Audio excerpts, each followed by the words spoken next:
Once upon a midnight dreary, while I pondered, weak and weary, over many a quaint and curious volume of forgotten lore, while I nodded, nearly napping, suddenly there came a tapping, as of someone gently rapping at my chamber door. "'Tis some visitor," I muttered, "tapping at my chamber door, only this, and nothing more." Ah, distinctly I remember it was in the bleak December, and each separate dying ember brought its ghost upon the floor. Eagerly I wished the morrow, vainly I had sought to borrow from my books surcease of sorrow for the lost Lenore, for the rare and radiant maiden whom the angels name Lenore, nameless here for evermore. And the silken, sad, uncertain rustling of each purple curtain thrilled me, filled me with fantastic terrors never felt before. So that now, to still the beating of my heart, I stood repeating, "'Tis a visitor entreating entrance at my chamber door, some late visitor entreating entrance at my chamber door. This it is, and nothing more." Presently my soul grew stronger, hesitating then no longer. "Sir," said I, "or madam, truly your forgiveness I implore. But the fact is I was napping, and so gently you came rapping, and so faintly you came tapping at my chamber door, that I scarce was sure I heard you." Here I opened wide the door. Darkness there, and nothing more.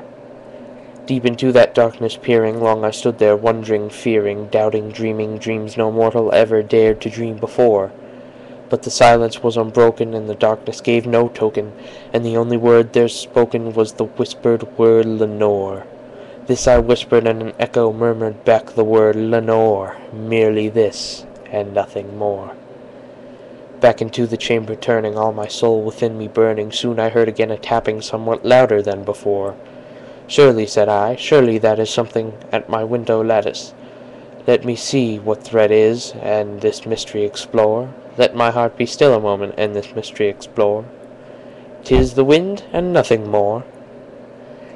Open here I flung the shutter, when with many a flirt and flutter in there stepped a stately raven of the saintly days of yore. Not the least obeisance made he, not an instant stopped or stay he, but with mine of lord or lady perched above my chamber door, perched upon a bust of Pallas just above my chamber door, perched and sat, and nothing more. Then this ebony bird, beguiling my sad fancy into smiling, by the grave and stern decorum of the countenance it wore, "Though thy crest can't be shorn and shaven, thou," I said, "art sure no craven, ghastly grim and ancient raven, wandering from the nightly shore. Tell me what thy lordly name is on the night's Plutonian shore." Quoth the raven, "Nevermore." Much I marvelled this ungainly fowl to hear discourse so plainly, though its answer little meaning, little relevancy bore. For we cannot help agreeing that no living being ever yet was blessed with seeing bird above his chamber door, bird or beast upon the sculptured bust above his chamber door, with such name as Nevermore. But the raven, sitting lonely on the placid bust, spoke only that one word, as if his soul in that one word he did outpour.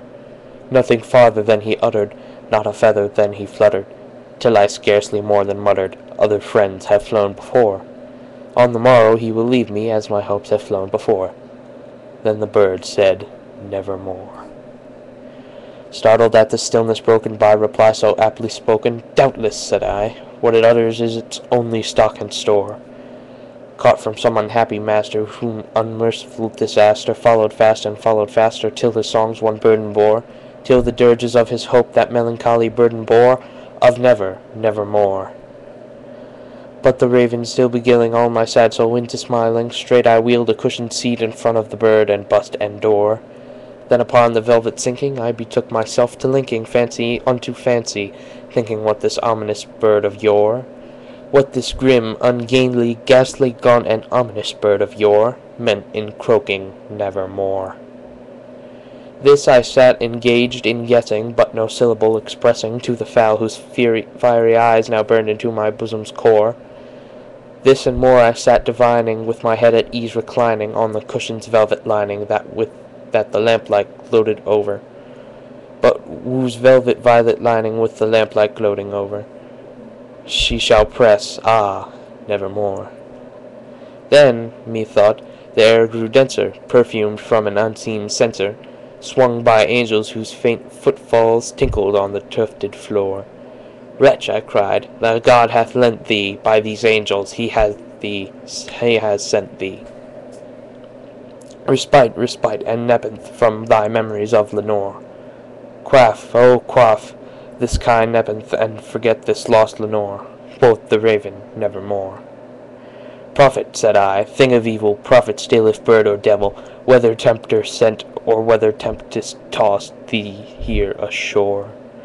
Desolate, yet all undaunted, on this desert land enchanted, on this home by horror haunted, tell me truly, I implore, is there balm in Gilead? Tell me, I implore, quoth the raven, nevermore. Prophet, said I, thing of evil, prophet still if bird or devil, by the heaven that bends above us, by that God we both adore, tell this soul with sorrow laden, if, within the distant Aidenn, it shall clasp a sainted maiden whom the angels name Lenore, clasp a rare and radiant maiden whom the angels name Lenore. Quoth the raven, nevermore. Be that word our sign of parting, bird or friend, I shrieked up, starting, get thee back into the tempest, and the night's Plutonian shore. Leave no black plume as a token of that lie thy soul hath spoken. Leave my loneliness unbroken. Quit the bust above my door. Take thy beak from out my heart, and take thy form from off my door. Quoth the raven, nevermore. And the raven, never flitting, still is sitting, on the pallid bust of Pallas just above my chamber door. And his eyes have all the seeming of a demon that is dreaming, and the lamplight over him streaming throws his shadow on the floor. And my soul from out that shadow that lies floating on the floor shall be lifted nevermore.